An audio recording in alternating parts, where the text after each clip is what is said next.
আসসালামু আলাইকুম রহমতুল্লাহি ওয়াবারাকাতু। সুপ্রিয় দর্শক, আবারও অত্যন্ত গুরুত্বপূর্ণ একটি ভিডিও নিয়ে আপনাদের মাঝে হাজির হয়েছি। তাই সম্পূর্ণ ভিডিওটা সকলকেই দেখার অনুরোধ করা হলো। এরকম ইসলামিক ভিডিও পেতে অবশ্যই চ্যানেলটি সাবস্ক্রাইব করে রাখুন। সুপ্রিয় দর্শক, তাহলে শুরু করা যাক। শরীর ও মনকে রমজানের জন্য প্রস্তুত করুন এই উপায়ে।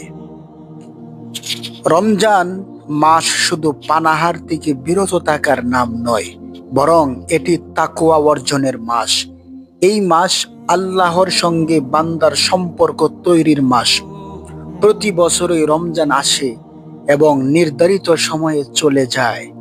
প্রায় প্রতিটি রমজানই গতানুগতিকভাবে কেটে যায়, জীবনে তেমন কোনো পরিবর্তন আসে না। সুপ্রিয় দর্শক, রমজানকে পরিবর্তনের মাসে রূপান্তরিত করতে রমজানের আগেই শারীরিক ও মানসিকভাবে কিছু প্রস্তুতি গ্রহণ করতে হবে।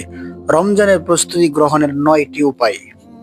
1 নাম্বার উপায়, এখন থেকেই কোরআনের সাথে সম্পর্ক তৈরি করুন। রমজান মাসের প্রাণ পবিত্র রমজান। এই মাসে প্রায় প্রত্যেক মুসলমানই কোরআন তেলাওয়াত করেন। অনেকেই এই মাসের সুযোগকে কাজে লাগিয়ে কোরআন মুখস্থ করেন।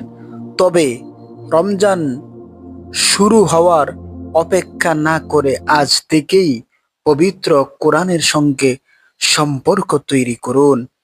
প্রতিদিন কোরআন তেলাওয়াতের একটি রুটিন তৈরি করুন। দিনে অন্তত 1 পৃষ্ঠা অথবা 5 মিনিট হলেও কোরআন তেলাওয়াত করুন। মূলত ধারাবাহিকতা রক্ষা করা জরুরি। তেলাওয়াতের সময় অর্থের প্রতি খেয়াল করুন। প্রয়োজনে অনুবাদ ও তাফসীর গ্রন্থের সাহায্য গ্রহণ করুন। কোরআনের ছোট অংশ, ছোট সূরা বা আয়াত মুখস্থ করার চেষ্টা করুন, যা আপনি চাইলে পরবর্তীতে নামাজে তেলাওয়াত করতে পারবেন। এখন থেকেই এই অভ্যাস গড়ে তুললে আপনি কোরআনের সঙ্গে একটি সুন্দর সম্পর্কের মাধ্যমে রমজান মাস শুরু করতে পারবেন, যা এই মাসে কোরআনের সঙ্গে আপনার সম্পর্ক গভীর করতে সাহায্য করবে। দ্বিতীয়, অভ্যাস ও আচরণ উন্নয়নের চেষ্টা করুন। রমজান মাস শুধু খাবার ও পানীয় পরিহারের মাস নয়, একই সঙ্গে এই মাসে মন্দ স্বভাব পরিহার ও ইতিবাচক কিছু শেখার মাস। নিজের মাঝে পরিবর্তন আনা এবং রবের সঙ্গে সম্পর্ক তৈরির মাস। সময়ের অপচয় কমিয়ে দিন। সোশ্যাল মিডিয়া, স্ক্রিন এবং এমন কাজে সময় কম ব্যবহার করুন যেটা আপনার জন্য অপ্রয়োজনীয়। ধৈর্য ধারণের অভ্যাস গড়ে তুলুন। রাগ নিয়ন্ত্রণের চেষ্টা করুন। পরনিন্দা এড়িয়ে চলুন এবং অন্যদের সাথে সদয়ভাবে কথা বলুন। একটি কার্যকরী রুটিন তৈরি করুন। রুটিন অনুযায়ী প্রতিদিন ইবাদত করুন। পরিবারকে সময় দিন এবং বিশ্রাম করুন। এই ছোট পরিবর্তনগুলো আপনাকে রমজানে প্রয়োজনীয় ও সুশৃঙ্খল জীবনযাপনে সহায়তা করবে। 3, নামাজে গুরুত্ব দিন এখন থেকেই। রমজানের প্রস্তুতির জন্য এখন থেকেই নামাজের প্রতি গুরুত্ব দিন। নামাজ ছাড়ার অভ্যাস পরিহার করুন। রমজানে ফরজ ছাড়াও অন্যান্য সুন্নত নফল নামাজের যেমন তারাবি, তাহাজ্জুদ পরিকল্পনা রাখুন এখন থেকেই। রমজানে নিয়মিত 5 ওয়াক্ত ফরজ নামাজ জামাতে আদায়ের প্রত্যয় রাখুন। জামাতে নামাজে অবহেলা থাকলে এখন থেকে অভ্যাসে পরিবর্তন আনুন। দোয়া শিখুন। রমজানে আমল করার জন্য বিভিন্ন দোয়া এখন থেকেই শিখে নিন। একই সঙ্গে রোজার বিভিন্ন মাসআলা, রোজা ভঙ্গের কারণগুলো কি জেনে নিন। তাহাজ্জুদ এবং রাত জেগে নামাজের অভ্যাস করুন। ফজর নামাজে আগে আগে ওঠার চেষ্টা করুন এবং এখন থেকেই রাত জেগে নামাজ আদায়ের চেষ্টা করুন। এখন থেকে এই অভ্যাসগুলো গড়ে তুললে রমজানের আগমনের সঙ্গে সঙ্গেই আপনার শরীর ও মন এবাদতকে স্বাগত জানাবে সহজেই। সুপ্রিয় দর্শক, 4 নাম্বার কাজ হলো পুষ্টিকর খাবারে গুরুত্ব দিন। রমজানে দীর্ঘ সময় পানাহার থেকে বিরত থাকতে হয়। দীর্ঘ সময় অনাহারে থাকার ফলে শরীরের যেন কোনো বিরূপ প্রতিক্রিয়া দেখা না দেয় এবং এবাদতে সমস্যা না হয়, তাই রমজানে পুষ্টিকর খাবার নিশ্চিত করুন। সুপ্রিয় দর্শক, 5 নাম্বার হলো রমজানের প্রকৃত উদ্দেশ্য জানার চেষ্টা করুন।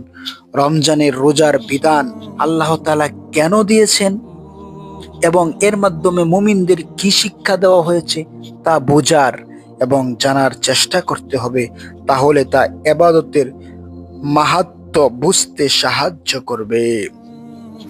রমজানের লক্ষ্য উদ্দেশ্য পূরণে বেশি বেশি কোরআন তেলাওয়াত করুন। ফরজ ছাড়াও অতিরিক্ত সুন্নত নফল নামাজ আদায় করুন, দান করুন। রমজানে কোরআন খতম করতে চাইলে নির্দিষ্ট রুটিন তৈরি করুন। রুটিন অনুযায়ী প্রতিদিন কোরআন তেলাওয়াত করুন। সঠিক লক্ষ্য নির্ধারণ আপনাকে সঠিকভাবে রমজানের ইবাদত পালনে সাহায্য করবে। সুপ্রিয় দর্শক, 6 নাম্বার হলো রমজানের তাৎপর্য সম্পর্কে সচেতন হন। রমজানের ইতিহাস, গুরুত্ব, ফজিলত এবং শিক্ষা বোঝার চেষ্টা করুন। রমজানের ফজিলত সম্পর্কিত হাদিস ও কোরআনের বর্ণনাগুলো জানার চেষ্টা করুন। রাসূল সাল্লাল্লাহু আলাইহি ওয়াসাল্লামের জীবনী জানার চেষ্টা করুন। তিনি কিভাবে রমজান পালন করেছেন, রমজানে ইবাদত করেছেন তা জানার চেষ্টা করুন। লাইলাতুল কদরে ইবাদত করুন। রমজানে এমন একটি রাত রয়েছে যা হাজার মাস ইবাদতের থেকে উত্তম। রমজানের শেষ 10কে এই রাত খোঁজার চেষ্টা করুন। এই বিষয়গুলো জানলে রমজানের ইবাদত পালন আপনার জন্য সহজ হবে। সুপ্রিয় দর্শক, 7 নাম্বার হলো ইবাদত পালনের উপযোগী পরিবেশ তৈরি করুন। মনোযোগের সঙ্গে ইবাদত পালনের জন্য উপযোগী পরিবেশ জরুরি। রমজানের আগেই বাসাবাড়ি গুছিয়ে নিন। অপ্রয়োজনীয় জিনিসপত্র পরিষ্কার করুন। ইবাদতের জন্য বাসাবাড়ির কোনো একটি জায়গা নির্ধারণ করুন। অপ্রয়োজনীয় কাজ কমিয়ে দিন। ডিজিটাল ডিভাইস যেগুলো আপনার ইবাদতে বিঘ্নতা ঘটাতে তা এড়িয়ে চলুন। অর্থাৎ এই ডিভাইসগুলো যেগুলো আপনার ইবাদতে সমস্যা তৈরি করবে এগুলো আপনি এড়িয়ে চলুন। সুপ্রিয় দর্শক, 8 নাম্বার হলো পরিবারের সঙ্গে সুন্দর পরিকল্পনা সাজিয়ে নিন। রমজানে পরিবারের সবাইকে ইবাদতে উদ্বুদ্ধ করুন। এখন থেকে রমজানের প্রস্তুতি গ্রহণে উৎসাহিত করুন। রমজানে সবাই একসঙ্গে সহযোগী হয়ে ইবাদত পালনের চেষ্টা করুন। প্রতিবেশী এবং বন্ধুদের সঙ্গে সৌহার্দ্যপূর্ণ সম্পর্ক তৈরি করুন। রমজানে সবাই একসঙ্গে ইফতার করার পরিকল্পনা করুন। সুপ্রিয় দর্শক, 9 নাম্বার হলো অন্যকে ক্ষমা করুন এবং ভাঙ্গা সম্পর্ক ঠিক করুন। যেই সম্পর্কগুলো নষ্ট হয়ে গেছে সেই সম্পর্কগুলো আবার নতুন করে আপনি তৈরি করুন। ইসলামের গুরুত্বপূর্ণ শিক্ষা অন্যকে ক্ষমা করা এবং অন্যের সঙ্গে সুন্দর সম্পর্ক বজায় রাখা। কারো সঙ্গে কোনো কারণে মনোমালিন্য থাকলে আল্লাহ তাআলার রহমত প্রাপ্তি আশায় রমজানের আগেই তা ঠিক করে ফেলুন। আল্লাহর কাছে হেদায়েতের দোয়া করুন। এই রমজান যেন সুন্দরভাবে কাটে সেই জন্য প্রার্থনা করুন। সুপ্রিয় দর্শক, আমরা অবশ্যই প্রার্থনার মধ্যে এই দোয়াটি পড়ব, আল্লাহুম্মা বারিক লানা ফি রজব ওয়া শাবান ওয়া বাল্লিগনা রমাদান। আমরা যারা দোয়াটি পারি না তারা অবশ্যই দোয়াটি শিখে নেব। দোয়াটি আমি আরেকবার বলতেছি, আল্লাহুম্মা বারিক লানা ফি রজব ওয়া শাবান ওয়া বাল্লিগনা রমাদান।